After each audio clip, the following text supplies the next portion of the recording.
Veo que se olviden. Aquí no volverán a haber elecciones. No volverán a haber elecciones.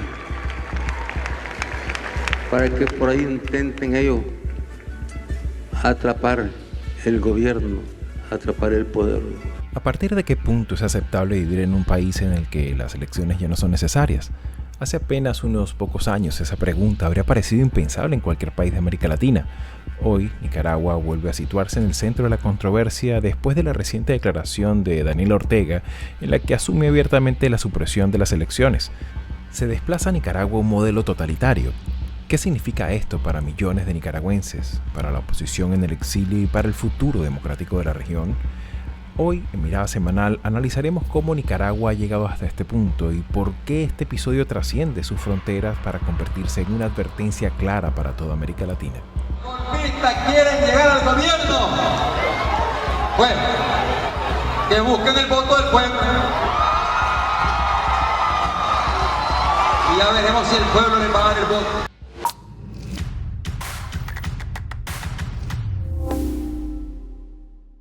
Y bien amigos, sean todos una vez más bienvenidos a Mirada Semanal. Y bueno, resulta curioso que durante esta semana, que bueno, mucho se ha hablado durante más de mes y medio pues de fútbol, y a la sazón de que precisamente justamente en el día en el que España logra la segunda estrella mundialista, pues pasó por casi que inadvertido una noticia que pareciera como una curiosidad, ¿no? Pero precisamente ese mismo día se cumplía el 47 aniversario de la Revolución Sandinista, el 19 de julio, y particularmente ya es habitual pues un acto político en Nicaragua que no hubiese pasado totalmente inadvertido si no es que se pronunciara Daniel Ortega, habría dicho pues esta frase que ha conmovido a buena parte de la prensa, ¿no? Y también de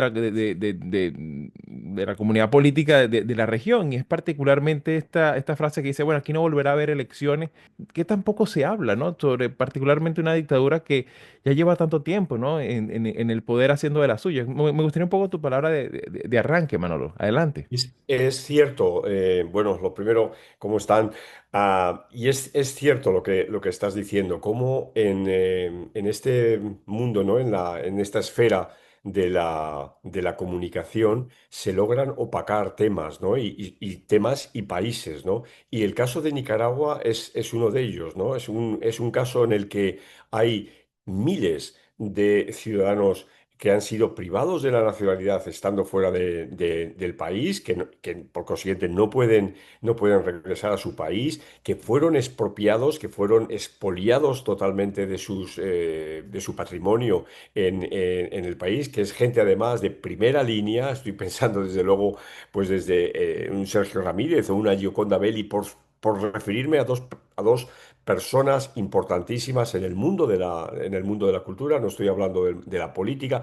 De acuerdo que Sergio Ramírez tuvo en su momento su papel político, pero son fundamentalmente intelectuales, novelistas y demás. Y sin embargo, ya digo, no hablamos, ¿no? El exilio nicaragüense en Costa Rica, por supuesto en Estados Unidos, en España es importantísimo. Y Daniel Ortega pasa, como decimos vulgarmente, de rositas, ¿no? En un escenario en el que además es muy, muy contradictorio porque los Estados Unidos apenas dicen nada del tema. Sin embargo, Nicaragua tiene unas relaciones estrechísimas con China, ¿no? La inversión china en Nicaragua es muy potente, y también además tiene unas relaciones mm, también curiosas, de silencio, de sus dos vecinos del norte, de los vecinos inmediatos, es decir, de El Salvador y de Honduras, ¿no? Ha podido haber comentarios o actitudes críticas, ¿no? De otros países, pero sin embargo estos dos países han mantenido un discreto silencio, como, repito, blanqueando el régimen. Claro, Esto viene de muy atrás, viene de la propia personalidad de Ortega y de su esposa, ¿no? Que arruinaron el movimiento sandinista, ya lo arruinaron en la época empezaron a arruinarlo en la época de Violeta Chamorro y luego lo fue en el siguiente gobierno no sandinista y ya fue, digamos, en en la vorágine de lo que vino a ser el socialismo del siglo XXI, del chavismo y demás, y al amparo de ese momento que vivió la región en la primera década, a mitad de la primera década del presente siglo, que con el alineamiento del sandinismo, en este caso con el chavismo y todo el apoyo económico que empezó a recibir de Venezuela, se fortaleció enormemente y ahí empezó el proyecto a triunfar, el proyecto autoritario lentamente conducido por Daniel Ortega y su esposa, que es un, digamos, es un claro continuismo trágico, si se quiere, Claro, histórico, claro, con la saga de los Somoza, ¿no? O sea, claro. Y tuvimos la saga de los Somoza durante casi medio siglo y ahora vamos a tener la saga de los Ortega, ¿no? no, y que aparte de eso, sobre todo a partir de finales del 2025, con esa controvertida reforma constitucional, vamos a hablar de una figura rarísima que es el de, de Rosario Murillo como copresidenta, ¿no? Como Sí, una figura que obviamente habla precisamente de ese carácter patrimonial sobre el cual tanto se hizo famosa la revolución sandinista y en su momento contra el patrimonialismo de la nación, ¿no? Y exacto. en ese caso también me gustaría un poco tu apreciación, Marisabel, porque claro, estamos hablando de un país donde prácticamente se ha aplastado cualquier forma de hacer política, disidencia, crítica, la prensa ni hablemos, ¿no? No hablemos también, como bien mencionaba el tema, Manolo, de la cultura.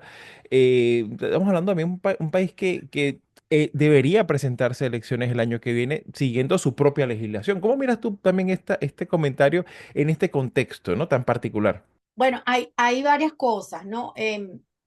Primero, Ortega no está diciendo nada que deba sorprendernos. Ellos después trataron de quizás de matizar un poco lo que él quiso decir, que no fue eso exactamente, que era otra cosa.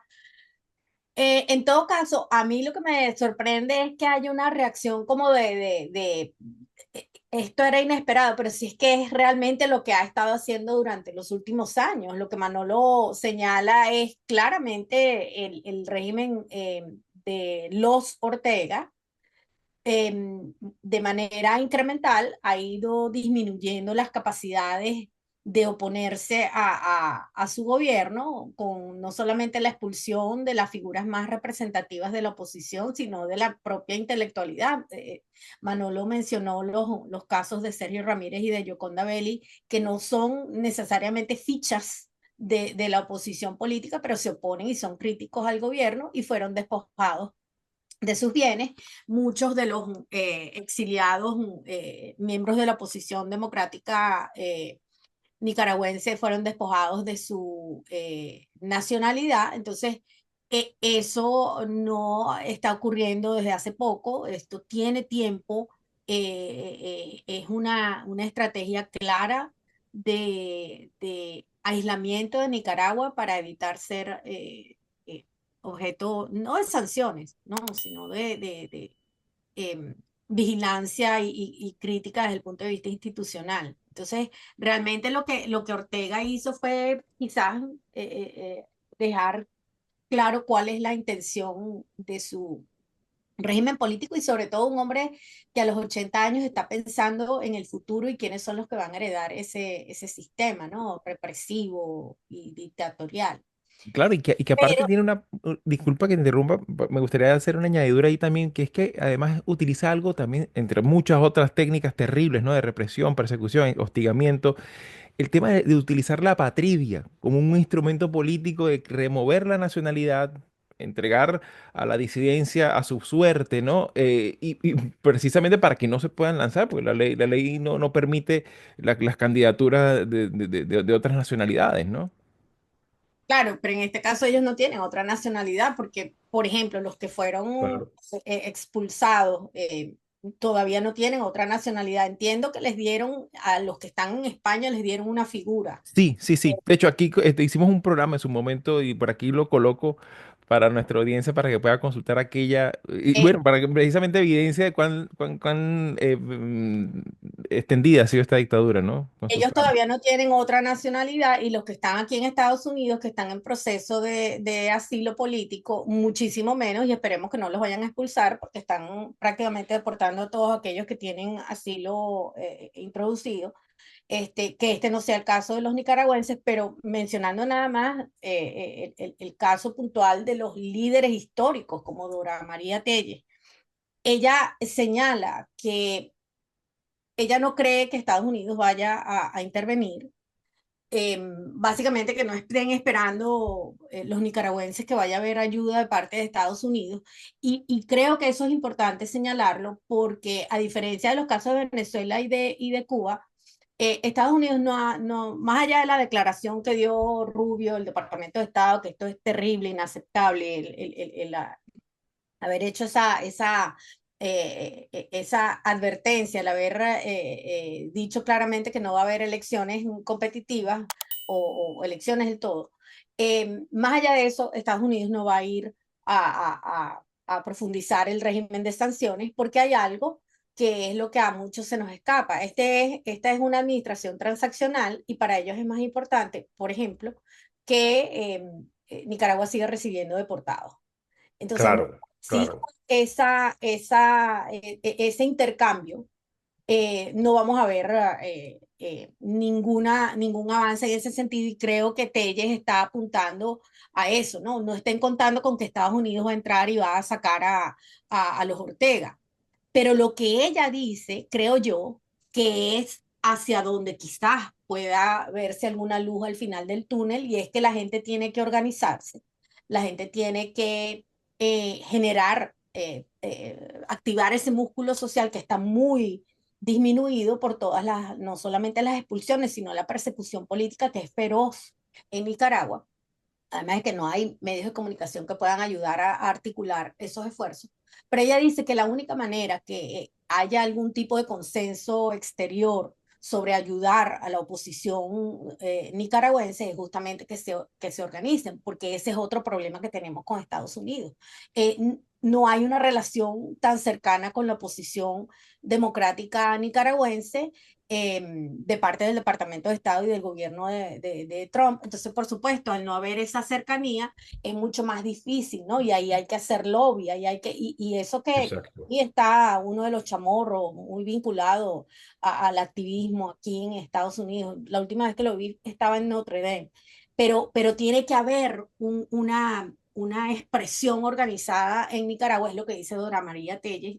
Yo creo que es importante valorar su opinión en este sentido, porque es de la única manera que se puede convocar apoyo externo que se va a necesitar, ¿no? Sí, claro, y sin lugar a dudas también es Hay- importante esa coordinación, esa articulación que incluso un poco lo que ocurre con el caso cubano, ¿no? Y en ese sentido, pues yo creo que hay que darle como que también esa visión integral, un marco tan amplio de herramientas con las que estas tres Sí. dictaduras pues han logrado sobrevivir a lo largo del tiempo, ¿no? Y creo que esto Sí, y oye, también, aprovecho para decir a toda nuestra audiencia que desde CIEPS en Panamá tenemos un boletín que llamamos El Termómetro, que sale los martes y los viernes. Se pueden suscribir todo el mundo gratuitamente al termómetro porque se centra en una realidad que es muy poco conocida en términos generales, globales de la región, que es Centroamérica y el Caribe, ¿no? Entonces, claro, claro, ahí tremenda uno puede recomendación. encontrar,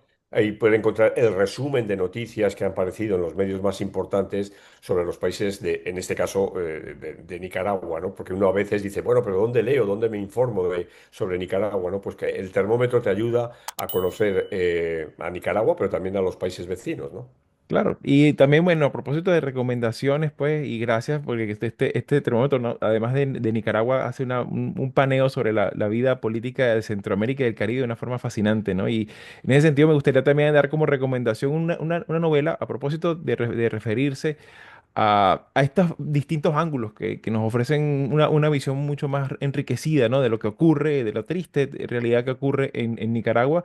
Hay una novela que, a propósito de lo ocurrido en 2018, aquellas protestas letalmente gestionadas por la dictadura. Una novela llamada Tongolele no sabía bailar, Exacto, que exacto. quisiera recomendar. La vi, o sea, tuve la oportunidad de leerla hace ya un tiempo, pero creo que es de Sergio Ramírez, que Sí, sin lugar a dudas, pues no tan solo por su prosa, sino también por la capacidad de recrear ese estado de ánimo también del desaliento, de la desazón a veces para conseguir sintonía cuando incluso se toca el trance migratorio, ¿no? Creo que sí. eso es una recomendación que la coloco aquí en la sección de comentarios para que también dar una perspectiva desde la literatura, ¿no? Que tantas veces Manolo siempre comenta, ¿no? Ese artículo que puse que compartí el enlace, no es el artículo, es la transcripción de un podcast sobre las diferencias que hay en la manera como, en el caso de Estados Unidos, ha ofrecido asistencia luego de desastres naturales. Es interesante la conversación con el reportero Simón Romero del New York Times, que él ha cubierto el terremoto de Haití, los terremotos en Venezuela y habla de las disparidades en la asistencia financiera y la misma asistencia técnica de los dos sucesos, ¿no?